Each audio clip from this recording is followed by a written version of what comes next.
بسم اللہ الرحمن الرحیم۔ السلام علیکم۔ کلمہ طیبہ پڑھنے کے بعد اللہ تعالیٰ عز و جل کو اپنا خالق مالک رب ماننے کے بعد نبی علیہ الصلوۃ والسلام کے امتی ہونے کا دعویٰ کرنے کے بعد بھی اگر ہم اپنی عزت کو، اپنی ترقی کو، اپنی کامیابی کو،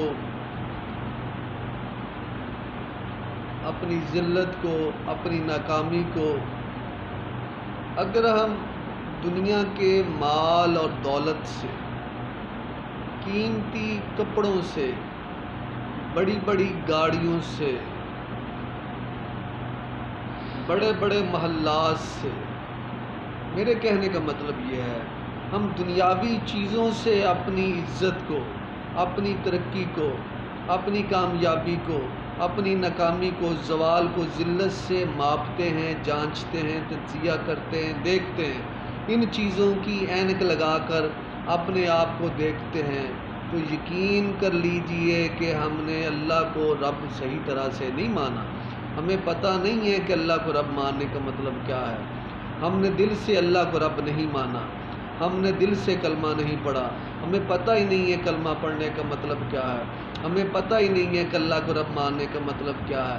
اللہ کو رب ماننے کا مطلب یہ ہے جب میں نے کلمہ پڑھ لیا، اللہ کو رب مان لیا، نبی علیہ السلام کو اپنا نبی مان لیا، تو اس کا مطلب ہے کہ میں اپنی عزت کو، میں اپنی کامیابی کو، میں اپنی ترقی کو، میں اپنے زوال کو، اپنی ذلت کو، اپنی ناکامی کو صرف قرآن اور حدیث کی اینک لگا کر دیکھوں گا، اسلام کی اینک لگا کر دیکھوں گا، انہی چیزوں سے میئر کروں گا، پمائش کروں گا، ناپوں گا۔